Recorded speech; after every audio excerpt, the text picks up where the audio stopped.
महाभारत में कई घटना, संबंध और ज्ञान विज्ञान के रहस्य छिपे हुए हैं। महाभारत का हर पात्र जीवंत है, चाहे वो कौरव, पांडव, कर्ण, कृष्ण हो, धृष्टद्युम्न हो, शल्य, शिखंडी और कृपाचार्य हो। महाभारत सिर्फ योद्धाओं की गाथाओं तक सीमित नहीं है। महाभारत से जुड़े शाप, वचन और आशीर्वाद में भी रहस्य छिपे हैं, क्योंकि महाभारत का हर व्यक्ति रहस्यमय था। महाभारत एक ऐसा ग्रंथ है जिसमें भारतीय ही नहीं, विश्व इतिहास का रहस्य छुपा हुआ है। महाभारत संबंधी अब तक जितनी भी खुदाई हुई है या उस काल के तथ्य मिले हैं, वे सभी मानव इतिहास के रहस्यों से पर्दा उठाते हैं। भारतीय ही नहीं, इसमें मनुष्यों के इतिहास का अभी भी वो कालखंड छुपा हुआ है जिसके जानने से ज्ञान, विज्ञान, खगोल, धर्म आदि के मामले में मनुष्य की जानकारी में आश्चर्यजनक रूप से इजाफा हो सकता है। किसी भी देश के इतिहास को धर्म के चश्मे से नहीं देखा जा सकता। तो आइए दोस्तों, हम जानते हैं महाभारत के 10 ऐसे व्यक्तियों के बारे में जिनमें अद्भुत क्षमता थी। वे आम मनुष्यों की तरह मनुष्य नहीं थे, वे कुछ और ही तरह की क्षमता से संपन्न थे। सबसे पहले हम बात करेंगे सहदेव की। 5 पांडवों में से 2 भाई नकुल और सहदेव दोनों ही माद्री अश्विन कुमार के पुत्र थे। सहदेव भविष्य में होने वाली हर घटना को पहले से ही जान लेते थे। वे जानते थे कि महाभारत होने वाली है और कौन किसको मारेगा और कौन विजयी होगा। लेकिन भगवान कृष्ण ने उसे शाप दिया था कि अगर वो इस बारे में लोगों को बताएगा तो उसकी मृत्यु हो जाएगी। सहदेव के धर्मपिता पांडु बहुत ही ज्ञानी थे। उनकी अंतिम इच्छा थी कि उनके 5 बेटे उनके मृत शरीर को खाएं, ताकि उन्होंने जो ज्ञान अर्जित किया है वो उनके पुत्रों में भी चला जाए। सिर्फ सहदेव ने ही हिम्मत दिखाकर पिता की इच्छा का पालन किया। उन्होंने पिता के मस्तिष्क के 3 हिस्से खाए। पहले टुकड़े को खाते ही सहदेव को इतिहास का ज्ञान हुआ, दूसरे टुकड़े को खाने से वर्तमान का, और तीसरे टुकड़े को खाने से वे भविष्य को देखने लगे। इस तरह वे त्रिकालज्ञ बन गए। अब बात करते हैं बर्बरिक की। बर्बरिक दुनिया के सर्वश्रेष्ठ धनुर्धर थे। बर्बरिक के लिए 3 बाण ही काफी थे, जिसके बल पर वे कौरवों और पांडवों की पूरी सेना को समाप्त कर सकते थे। युद्ध के मैदान में भीम पौत्र बर्बरिक दोनों खेमों के मध्य बिंदु एक पीपल के वृक्ष के नीचे खड़े हो गए और ये घोषणा कर डाली कि मैं उस पक्ष की तरफ से लड़ूंगा जो हार रहा होगा। बर्बरिक की इस घोषणा से कृष्ण चिंतित हो गए।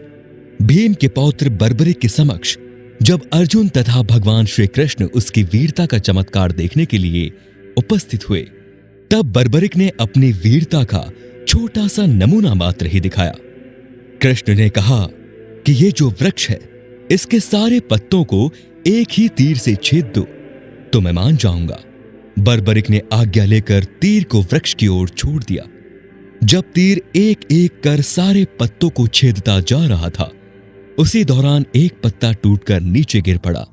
कृष्ण ने उस पत्ते पर यह सोचकर पैर रखकर उसे छुपा लिया कि यह छेद होने से बच जाएगा, लेकिन सभी पत्तों को छेदता हुआ वो तीर कृष्ण के पैरों के पास आकर रुक गया। तब बर्बरिक ने कहा कि प्रभु, आपके पैर के नीचे भी एक पत्ता दबा है, कृपया पैर हटा लीजिए, क्योंकि मैंने तीर को सिर्फ पत्तों को छेदन की आज्ञा दे रखी है, आपके पैर को छेदने की नहीं। उसके इस चमत्कार को देखकर कृष्ण चिंतित हो गए। भगवान श्री कृष्ण ये जानते थे कि बर्बरिक प्रतिज्ञावश हारने वाले का साथ देगा। यदि कौरव हारते हुए नजर आए तो फिर पांडवों के लिए संकट खड़ा हो जाएगा, और यदि जब पांडव बर्बरिक के सामने हारते नजर आए तो फिर वो पांडवों का साथ देगा।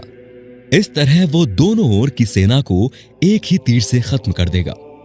तब भगवान श्री कृष्ण ब्राह्मण का भेष बनाकर सुबह बर्बरिक के शिविर के द्वार पहुंच गए और दान मांगने लगे। बर्बरिक ने कहा, मांगो ब्राह्मण, क्या चाहिए? ब्राह्मण रूपी कृष्ण ने कहा, तुम दे न सकोगे। लेकिन बर्बरिक कृष्ण के जाल में फंस गए और कृष्ण ने उससे उसका शीश मांग लिया। बर्बरिक द्वारा अपने पितामह पांडवों की विजय हेतु स्वेच्छा के साथ शीश दान कर दिया गया। बर्बरिक के इस बलिदान को देखकर दान के पश्चात श्री कृष्ण ने बर्बरिक को कलयुग में स्वयं के नाम से पूजित होने का वर दिया। आज बर्बरिक को खाटू श्याम के नाम से पूजा जाता है।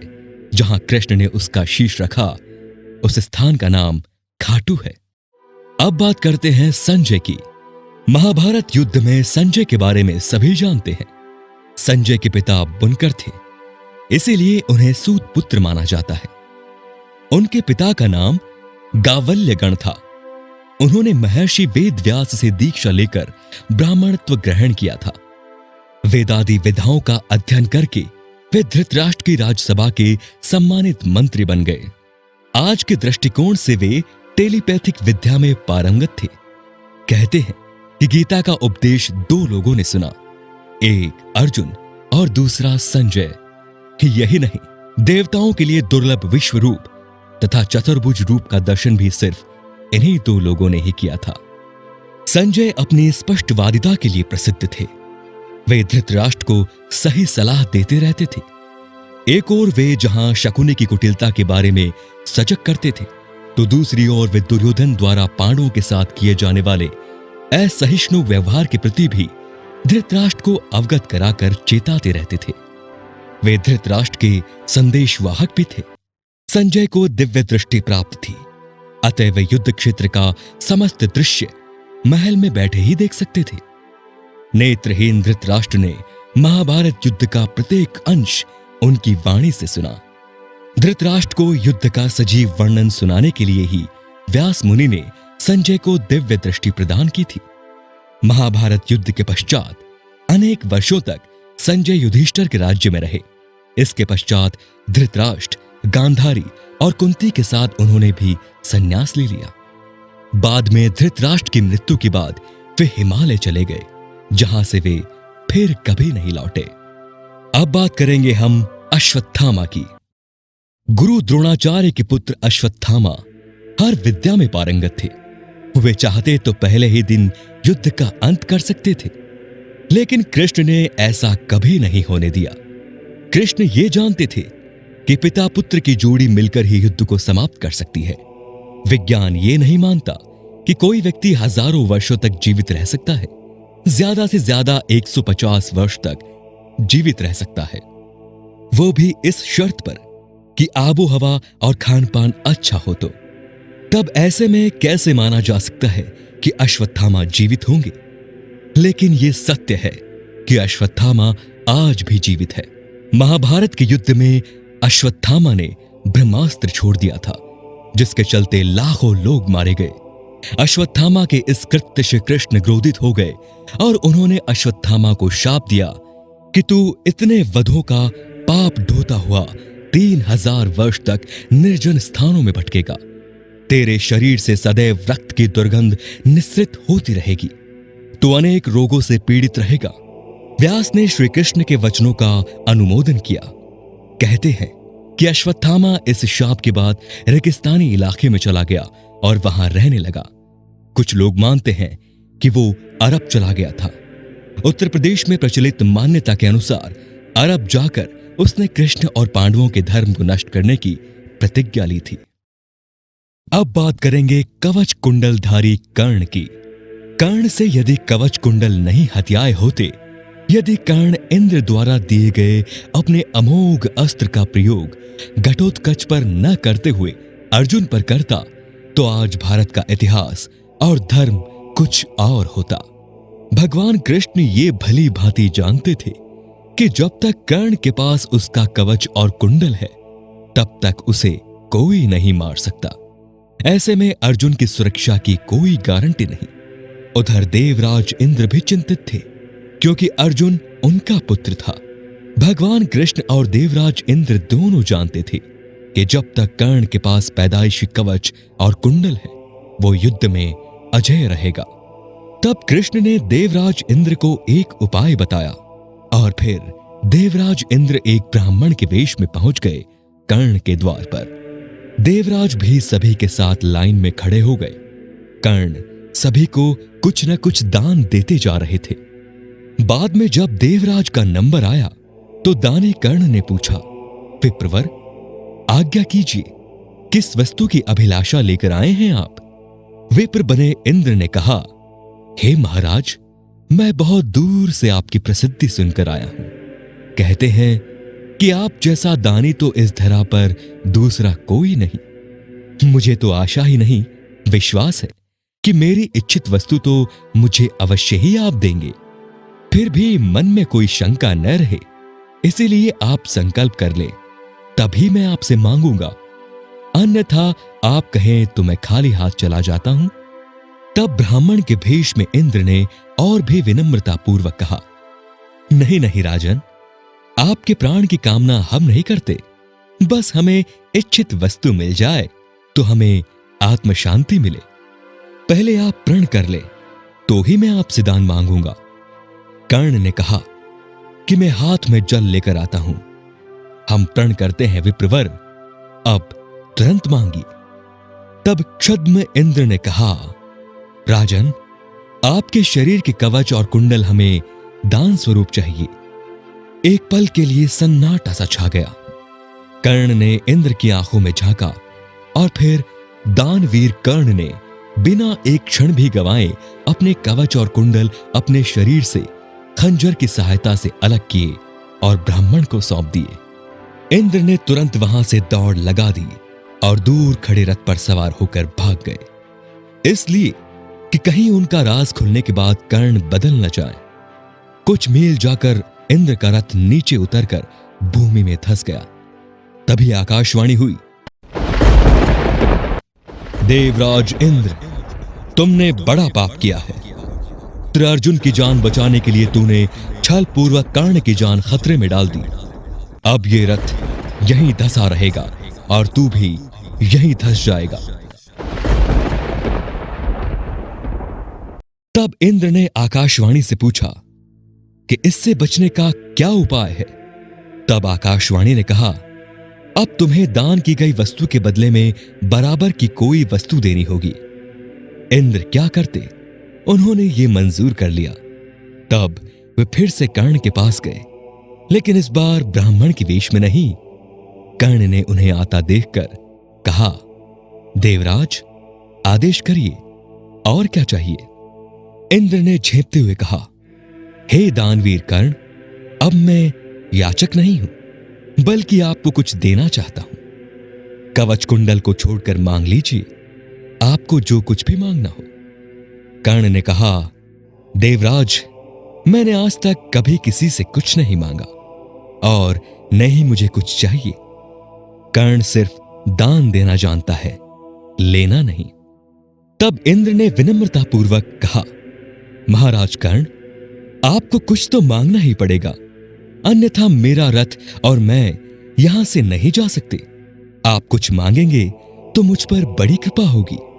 आप जो भी मांगेंगे मैं देने को तैयार हूं।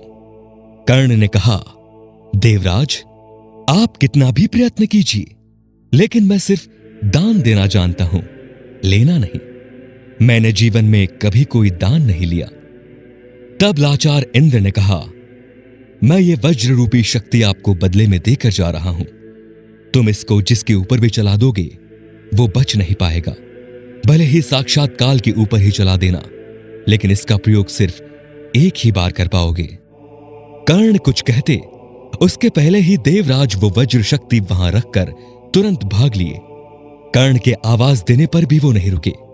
बाद में कर्ण को उस वज्र शक्ति को अपने पास मजबूरन रखना पड़ा, लेकिन जैसे ही दुर्योधन को मालूम पड़ा कि कर्ण ने अपने कवच कुंडल दान में दिए हैं, तो दुर्योधन को तो चक्कर ही आ गए। उसको हस्तिनापुर का राज्य हाथ से जाता लगने लगा। लेकिन जब उसने सुना कि उसके बदले वज्र शक्ति मिल गई है, तो उसकी फिर से जान में जान आ गई। अब इसे भी कर्ण की गलती नहीं मान सकते, उसकी ये मजबूरी थी। लेकिन उसने यहां गलती ये की कि वो इंद्र से कुछ मांग ही लेता। नहीं मांगने की गलती तो गलती ही है। अरे, वज्र शक्ति को 3 बार प्रयोग करने की इच्छा ही व्यक्त कर देता। अब बात करेंगे हम दोस्तों भीम की। कुंती वायु के पुत्र थे भीम, अर्थात पवन पुत्र भीम। भीम में 1000 हाथियों का बल था। युद्ध में भीम से ज्यादा शक्तिशाली उनका पुत्र घटोत्कच ही था। घटोत्कच का पुत्र बर्बरिक था। उन्होंने एक बार अपनी भुजाओं से नर्मदा नदी का प्रवाह रोक लिया।